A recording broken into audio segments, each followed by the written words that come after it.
Hey guys, I'm Sam from DIY Huntress, and today I'm going to show you how my dad and I transformed their dark and dingy basement into an awesome hangout spot for friends and family. Let's get started.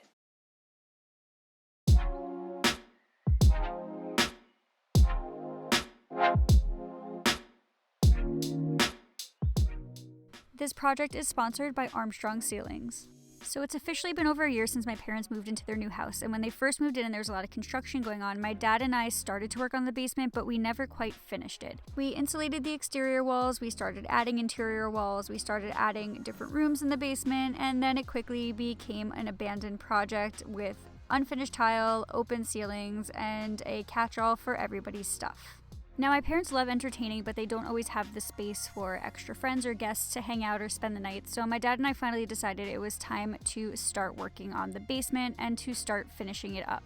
To get started, we really weren't sure where to start because we left the basement in complete disarray last time we touched it, which was a really long time ago. But basically, we decided to put up the drywall on the wall that we built in between the living space and the storage room just so we could finally officially get some of the stuff into the storage room and start working with a clean slate. So as you can see, the only entrance into the basement is through those stairs, which was really challenging for pretty much the entire project because we had to fight to get materials into the basement. But because my dad and I are an awesome team, we eventually were able to get some of the materials we needed into the basement, and we basically started just by hanging some mold-resistant drywall on the wall we built between the storage room and the living space. Once the drywall was installed, we officially had a spot to start storing some of the items that were just hanging out in the living space, so I started to place anything that was straggling in there, including a sleeper sofa, which I'll be installing later into the space again, as well as any of the excess equipment or tools that were downstairs in the basement. And once there was more space to work, my dad and I started mudding and taping the walls. We really made sure to take our time here and not rush this process, so it did take a couple of days because in between each coat we did make sure to do a little bit of sanding, making sure that everything remained flat. And after about 2 to 3 coats, depending on where on the wall we were mudding, we then moved on. But overall, waiting those couple of days wasn't so bad because there was so much more that we had to do, such as cleaning up some of the clutter, getting rid of things we didn't need anymore, installing some of the tiles that we forgot to install, and also grouting the tiles. Now, when we first started planning out the renovation in the basement, I really wanted my parents to get the tiles that looked like faux wood, but my dad actually found these tiles on closeout at Home Depot for about 92 cents a square foot, so we really couldn't go wrong, and they ended up working out really perfectly with the color scheme that I chose later in the project anyway. And grouting the tiles ended up being kind of like a therapeutic process anyway, so I really didn't mind. I just mixed the grout with some water, made sure that it was a pasty consistency, and then applied it using a float and wiped away any of the excess with a wet sponge. So after a couple of days of mudding and tiling and grouting and fixing a lot of the things that we slacked on when we started the renovation a year ago, I came back and I started to sand down the drywall to prepare it for painting. Before any painting can happen or any paint choices could happen, my dad and I did have to install a couple of doors in the basement, but the problem is that the ceiling is so low that we did have to custom cut the doors in order to fit. How's my belly look on my belly? Your belly looks great.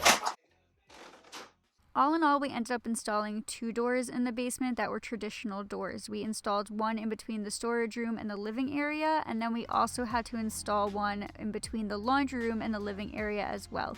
The issue with the one in the laundry room was we did have to build a custom door frame for it, but once that was done, we were finally able to install the last bit of drywall under the stairs for the living space, as well as mud it and prep it for paint.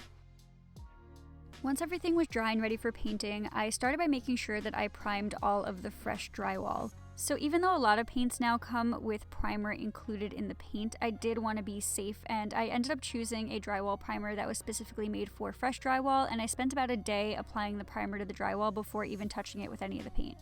But all in all, I really didn't mind the extra legwork. In fact, I kind of like painting. I usually just put on really good music and burst out into a solo act at some point during the painting and then get back to business. So once the primer was dried, I got started by just applying the coats of white first, and there was also an exposed brick wall by the stairs that we couldn't drywall because of the stairway configuration, so I just washed and scraped that as well and then primed and painted it with the white color.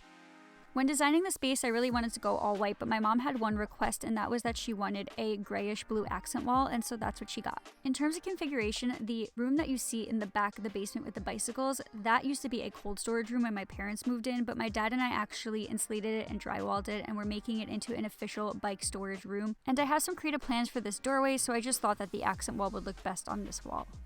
After being able to get 2 coats of paint on the wall in one day, it was time to move on to the closet. Now, this closet was something I didn't want, but we do have some pipes and some meters in the basement that we really can't move, so we decided to build out a small closet in order to encase them.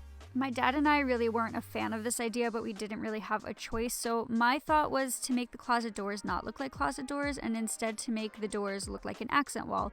So I basically just cut 2 plywood pieces into custom closet doors, brought them down into the basement, and then added hinges on them and installed them into the closet the same way that you would install any other closet door. The only main differences here are that I chose wood that was thinner than a normal closet door would be, and then I didn't use any locking mechanisms. Instead, I just installed some magnetic clamps on the top and the bottom of the doors, which helped keep them closed. Call me crazy, but it was really annoying me that these closet doors looked like closet doors, so I decided to make them look like an accent wall instead. And when I did my parents' laundry room renovation in their old house, I did use some barnwood boards that I found at Home Depot. So since they are really easy to install, I did pick up a couple of packages of these and just attached them to the closet doors using brad nails and filled in any of the weird gaps using black paint. After day 1 though, I did run out of pieces and had to start fresh the next day. In terms of installing to make sure that these still worked as doors, I basically just nailed the pieces into one door, and if they overlapped to the second door, I did not nail those pieces into that door so that they would still open. To my surprise, it actually worked out pretty well, but the one thing I did regret doing was not painting the doors entirely black before I started, so I did have to go back and paint in some little spots here and there, but it was no big deal. In the end, I wasn't fully happy with the design. I actually ended up replacing 1 or 2 pieces on the door because I found that the door was easier to open when all of the overlapping pieces were on one door, if that makes sense. But once I fixed that, I then just custom cut a couple of pieces for the bottom of the door and I called it a project. Once the bulk of the renovations were done in the basement, it was time to start focusing on the ceiling, and we really knew that we didn't want traditional drop ceilings because we just felt like it would make the space feel outdated. So when Armstrong Ceilings reached out and said that they had a tongue and groove planking system for the ceiling, we knew that it was the perfect solution. As soon as we got the delivery of the planks, we opened the boxes and set them aside to acclimate to the space. And then after a few days of waiting, we finally started the installation process, and we did that using the Easy Up track system. Installation was pretty easy. All we had to do was just screw the rails directly into the joist above our head, which was pretty simple to find because we didn't have anything blocking them. And I was just really careful in making sure that the end of the railing was butted up against the perpendicular wall, but that they were still about 1 3/4 to 2 inches off of the parallel wall. We also double checked all of our rails to make sure that they were level, and if they weren't, we did have to add a couple of shims here and there just to make sure that everything was flush. And when it was time to install another rail on the same line, we just butted it up against the original rail, and when it needed to be trimmed, I just used a jigsaw with a metal cutting blade to do so. We then continued the same steps on the opposite end of the ceiling before working on any of the rails in the middle of the ceiling. But once the first and the last rails were up, we then started measuring about 18 inches in between each rail and then installed the rest of the rails throughout the ceiling in the basement. We also made sure to double and triple check that everything was level while we were installing the rails. All in all, it took us a couple of hours to complete, and then we were ready to install the planks. So because the planks are a tongue and a groove system, we needed the first plank to lay flush against the starting wall. So I took the first 2 planks that we would be using and I cut off the tongue side on my table saw. Next, I brought them back inside and attached them directly to the Easy Up tracks using screws, leaving about 1 inch of room between the first row of boards and the wall. Next, it was time to secure the other side of the board to the track system, and I did this by using some clips that slid right onto the tracks and then into the grooves of the boards, and we used these clips for every single board from here on out. Ready to do this? No. Well, it's happening, so let's do this. Once the first boards were installed, it was honestly smooth sailing from there on out. Because it's a tongue and groove system, we basically just installed it the same way that you'd install some flooring. We just installed the tongue into the groove of the board before it and then used the Easy Up clip system in order to hold the boards up against the railings. And whenever we needed to trim an end board to make it fit, we just brought it over to a miter saw that we kept in the basement, made our cuts, and then installed it the same way. One thing we also made sure to do was to leave about a 3/4 of an inch to an inch gap between the end of the last piece and the wall in case any movement needs to happen later, and we're going to cover that with crown molding later in the process. But basically all I can really say is that we just used the tongue and groove system from here on out, and it was actually kind of easy to install. In terms of getting some of the boards around the lights that we already had in the ceiling, it was really helpful to keep a jigsaw in the basement with a wood cutting blade around, and then when we hit the can of a light, we just measured the circumference, matched that on the board by drawing it with a Sharpie, and then cut out the opening using the jigsaw. If we had some spare lights hanging around, I would have preferred to trace them, but this is just the method that we had. So although the project was pretty much smooth sailing, we did hit our first snag though because there was a pipe in the basement that would not fit inside the ceiling, so we ended up having to retrofit a couple of pieces around the pipe, and I'm just going to paint it later to match the ceiling anyway. Yes? Yes? Oh my god. We're ahead of schedule. Drop one more. I'm hungry. After a full day of work and then me quitting because I was a brat and I was hangry, we then came back the next day and just picked up where we left off.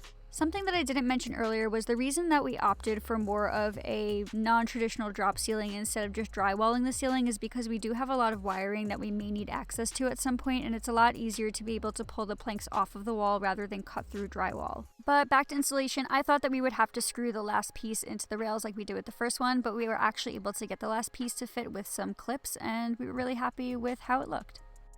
After the ceiling tiles were installed, it was time to start working on some of the finishing in the room, and that included adding some molding to the baseboards around the doors and eventually some crown molding as well, and then going back and making sure to caulk all of the seams and paint all of the molding white. I also picked up some rough sawn pine and just added it as a trim around the closet to make it look like part of this faux accent wall thing that I was going for. I think it kind of worked. For the crown molding, we did choose something kind of thin because the ceilings are so low in the basement already that we didn't want to take away from the ceiling height, but we definitely needed something to hide the gaps between the planks and the wall. I also made sure to go back later to caulk any of the leftover seams as well as the nail holes, and also repaint the trim in a bright white color. And remember that annoying pipe that wouldn't fit inside of the ceiling? Yeah, so I went back, I taped it off, and then I cleaned it with some soap and water, some steel wool, and then I painted it bright white so that it matched with the ceiling. One of the finer touches that I really wanted to add to this space was a darker and shorter custom version of my DIY sliding barn door, and I was really nervous that it would not fit in this space because the ceiling was so low, but we happened to make it work and I was really stoked. The next day it was time for staging, and I started by just using a dry Swiffer on the ceiling just to get any of the leftover sawdust out of the crevices, and then I even wet Swiffered and vacuumed the floor to make sure that the tiles looked nice and shiny.